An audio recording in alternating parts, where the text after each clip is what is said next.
You know those moments, a sudden explosive outburst of anger that just seems to come out of absolutely nowhere? We've all been there, either on the receiving or giving end. But what if it's not just aggression? What if that anger is actually a form of communication? Today, we're going to dive into how to reframe anger, not as an attack, but as a signal, one that we can learn to decode and, yes, even de-escalate. Okay, let me paint a picture for you. You're caring for someone, let's call him Mr. F. You do something simple. You just move his walker a couple of inches so it's closer to the table, and bam, he erupts. Get out of my house, you're trying to trick me. I mean, talk about shocking. It's confusing, it feels really personal. But believe it or not, that exact moment, that's the key to understanding everything we're about to talk about. So here it is, the big mindset shift we need to make. What we see on the surface, what looks like pure aggression or defiance, that's just the tip of the iceberg. What behavioral science tells us is that underneath all that noise is a signal. It's a really desperate attempt to communicate something important when all the other ways have failed. And that brings us right to our first section, the loud signal and how to understand the outburst. It sounds kind of backwards, right? But these incredibly intense moments are actually the clearest messages we're ever going to get. Let's go back to Mr. F for a second and look at it through a really simple lens from behavioral science. We've got antecedents and behaviors. So, the unexpected movement of his walker, that's the antecedent, that's the trigger. And Mr. F's yelling, that was the behavior. See, it wasn't random at all. It was a direct reaction to that trigger, which for him felt like a total loss of control and safety. Okay, so if the anger is a signal, a message, well, what's it trying to say? This leads us to part 2, decoding the message. We're going to look at the 3 main things that anger is usually trying to accomplish. So what is the why behind it all? Turns out almost every outburst is driven by one of 3 basic needs. First up is escape. They're trying to get away from something that's just too much. Maybe it's pain or too much noise or just overstimulation. Second is control. This is a big one. It's an attempt to grab back some autonomy when they feel rushed or like no one is listening. And third is access. Simply trying to communicate a basic need, like they're hungry or uncomfortable when their words just aren't there anymore. And to tie all this together, there's this simple but honestly really powerful tool called the ABC model. A is for antecedent, that's the trigger. B is for behavior, the outburst itself.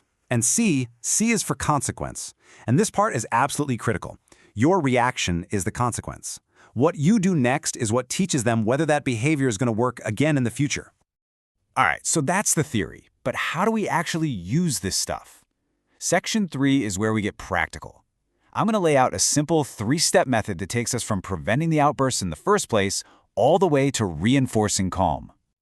So here's our game plan for getting back to a sense of calm. It all starts with step 1, prevention, which is all about getting ahead of the antecedent. Then we have step 2, de-escalation. This is about how to handle your own behavior when an outburst is happening.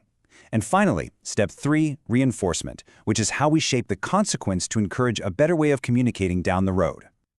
Let's start with prevention, because honestly, this is the most powerful step of all. It's all about changing the environment before an outburst even gets a chance to start.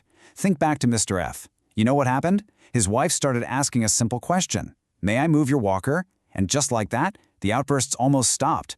That one little question gave him his sense of control back. It met the need before it ever had to be shouted. But okay, what if you're already in the middle of it? That's step 2, de-escalation. And your goal here is not to win an argument, it's to lower the stimulation. First thing, ensure safety. Just take a small step back. That alone can make you seem less like a threat. Next, validate and simplify. Use really quiet, simple phrases like, "You sound upset." No logic, no debating. Finally, try to redirect their focus to something totally neutral and sensory. Like, hey, look at the sunlight on the floor. It sounds silly, but it can break that emotional spiral. Now for step 3, the consequence. This is where we teach what actually works. Just look at this comparison. The wrong consequence, saying something like, "Fine, I'll leave if you just calm down," well, that accidentally teaches them that yelling is a super effective way to get you to leave. But the right consequence? "Thank you for speaking calmly. Now I can hear you." Wow, that does something incredibly powerful. It reinforces that being calm is the strategy that actually gets results. You're rewarding the quiet, not the chaos. This is all great, but let's be real. You need something you can remember when your heart is pounding. And that's where our 4th section comes in. This is your in-the-moment protocol, a super simple acronym to remember, PIDR. This little protocol can help you shift from a full-blown confrontation to just observation. First, P is for pause. Seriously, take a breath. Your own emotional reaction is about to become the next trigger. Next, I is for investigate. Just ask yourself, what changed in the last 30 seconds? Was it a loud noise? Did I move too fast? Then D for decode. Is this about escape, control, or access?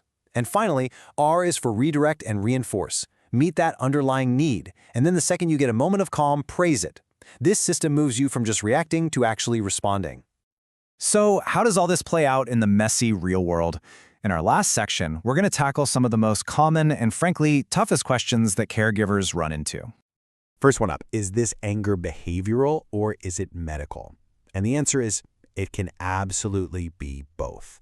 A sudden change in behavior can be a huge red flag for things like pain or UTI. So your first step always is to talk to a doctor and rule out any medical causes. Once you've done that, then you can feel confident using these behavioral tools to figure out the triggers. Okay, what about saying you're sorry? Doesn't that just reward the anger? Well, not if you do it the right way. A simple, really specific apology like, "Oh, I'm sorry, I didn't mean to move that without asking," that's not admitting you're to blame for the yelling. It's just validating their experience, and it gives them back that sense of control, which can stop an outburst in its tracks. And what about when they refuse your help after things have cooled down? My advice? Respect it for a moment. Give them some space. Then come back and re-offer help. But this time, give them a choice. Something like, okay, would you like to try again in 5 minutes? Choice itself is such a powerful way to hand back control and dignity. Probably the biggest question is, how long is this going to take? You'd be surprised. With really consistent cues and positive reinforcement, you can often see these patterns start to shift in as little as 1 to 2 weeks. The goal here isn't perfection overnight. It's about creating a world that feels safe and predictable. And finally, what if you're the one who loses your temper? Look, it happens. You're human. The best thing you can do in that moment is to model the exact behavior you want to see.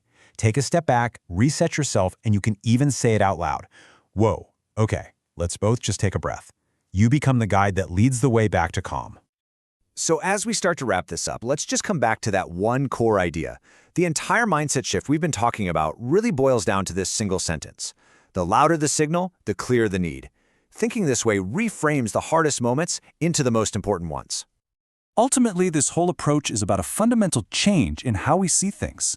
The goal is not to manage a person or control them or fix them. The goal is simply to listen to their behavior, because their behavior is telling you everything you need to know. So the next time you're faced with one of those big, loud, scary moments, instead of just reacting to the volume, I want you to pause and ask yourself this one question. It's the question that changes everything. What is this behavior really saying?